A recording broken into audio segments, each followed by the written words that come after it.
I have paid attention to my life because I understand that my life, just like your life, is always speaking to you, where you are, in the language, with the people, with the circumstances and experiences that you can understand and interpret if you are willing to see that always life, God, is speaking to you. Now, it took me a while to actually really get this and to understand it, but once I did, I started paying attention to everything.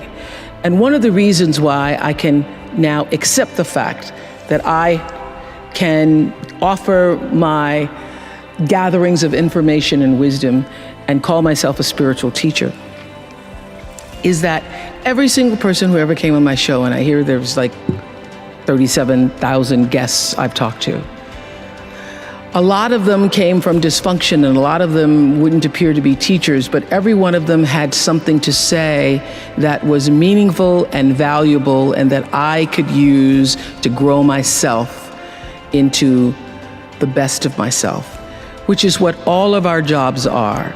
Your number one job is to become more of yourself and to grow yourself into the best of yourself.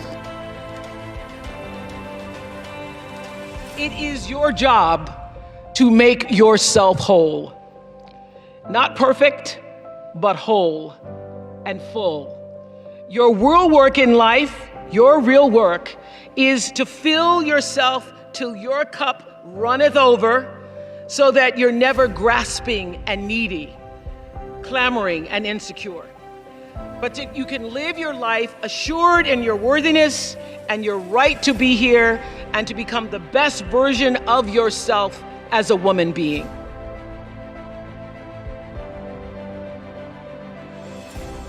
Life has dreamed a dream for you. And your goal, your number one job, is to figure out what that dream is. And align yourself with the dream, because the dream cannot come to you unless you're willing to meet it energetically in the same place. So if your energy is off, which I say to my girls all the time, they could teach this class right now, on being in flow. If you are not in flow with God's dream for you, with life's dream for you, if you are out of order, if you are out of sync, it cannot come to you. It will not come, because the whole purpose of your life is to line yourself up with the purpose. And so if you are operating in fear, if you are operating in jealousy, jealousy will kill you. When you are synced up with life, life just gives to you. It opens doors, it creates experiences, it allows you to meet people, things show up you never thought were going to show up, and you are doing what is the purpose of your soul being. I started the magazine.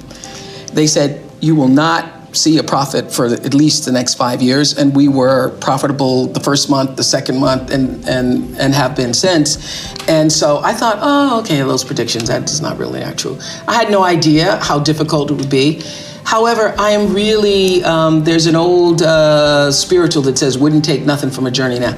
I really was speaking to Stedman this morning. He was saying, it's a good thing that you went through that, because you were living on the mountaintop for the past 25 years. You created this machine of the Oprah show that it just felt like walking into, okay, here we go. So no struggle, no, just, it had become easy for me to do. So to be in a position to build from scratch this network and to go through everybody thinking it was going to fail. And there were days when I had doubts myself, like, I had to force myself to actually practice what I have preached for years about going inside, staying with the vision, having every step move you in the direction of the vision, and trusting that, building the right team. It was difficult for some days. In your personal intention. So it is my intention to fulfill the dream of the Creator. It is my intention to live to the highest calling and be pressed to the mark of the highest calling that I have come to do. And when you can ask the Creator, ask that which made you you, what is your dream for me?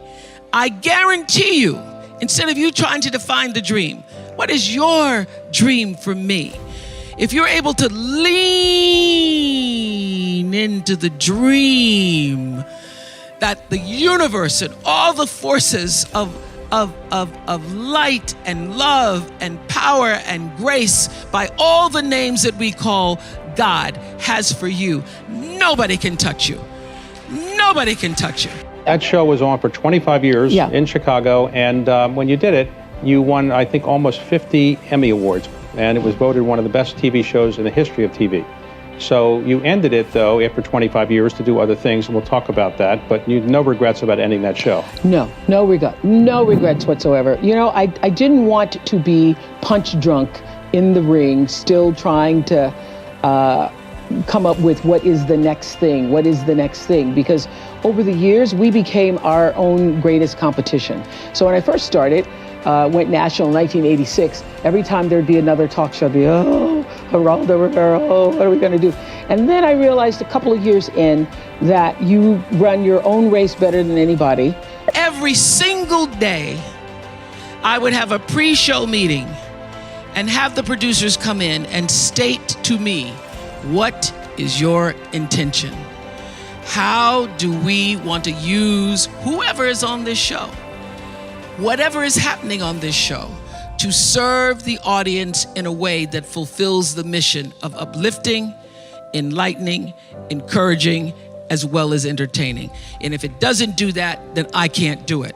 I figured this out early on in the show. I had read this quote from Dr. King, one of my favorite quotes from him, that says, not everybody can be famous, but everybody can be great, because greatness is determined by service.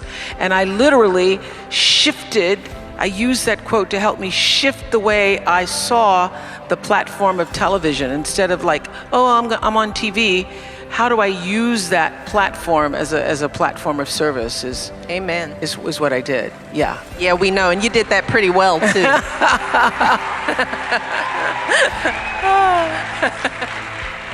But when you think about growing and being empowered yourself, it is what you've been able to do for other people that leaves you the fullest. Yes, that absolutely.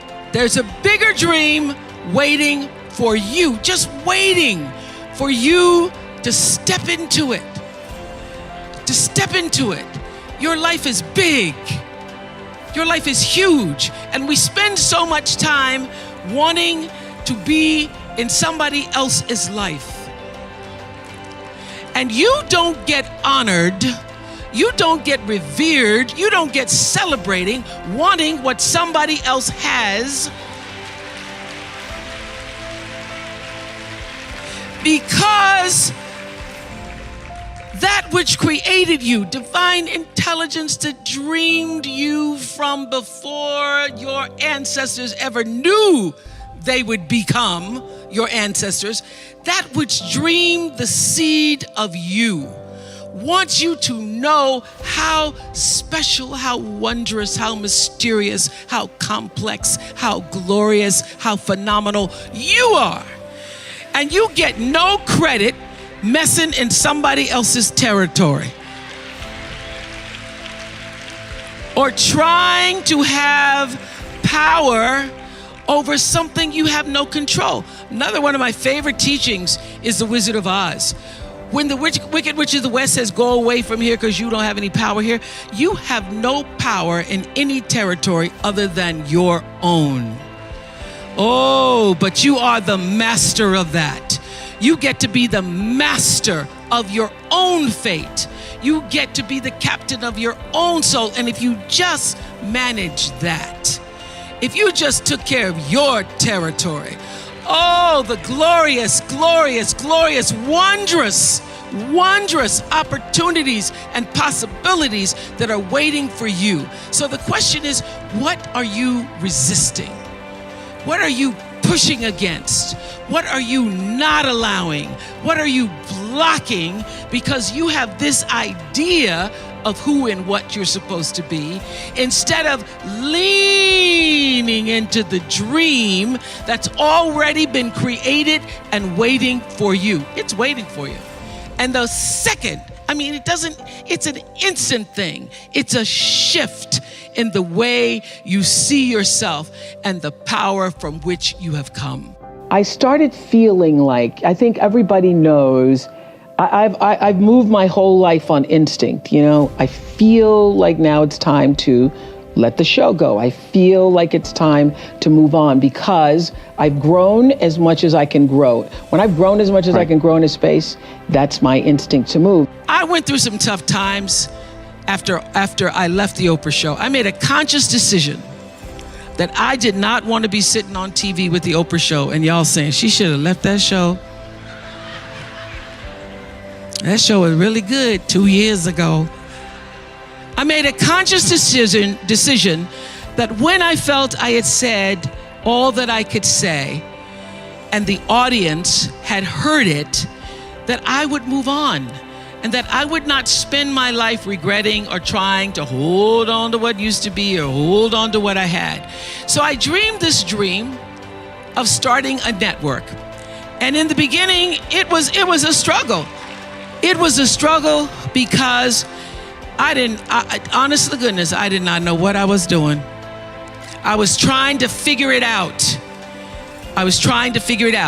I thought that the Oprah show audience would follow us to OWN, and then I realized y'all didn't have cable.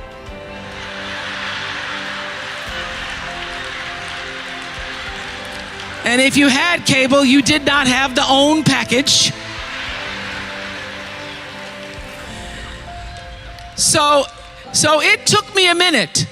And unlike most people who you get to have your mistakes in private, some don't go right in your life, you get to sulk about it in private.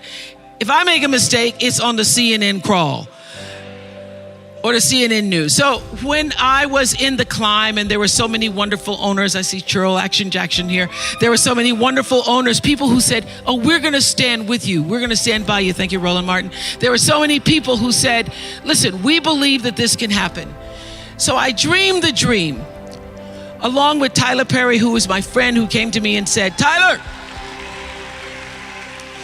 said, I'm gonna help you out because Tyler can go home and write a script and direct it, produce it, and shoot it, and do it for less money than anybody in Hollywood. So we started with the foundation of have and have nots,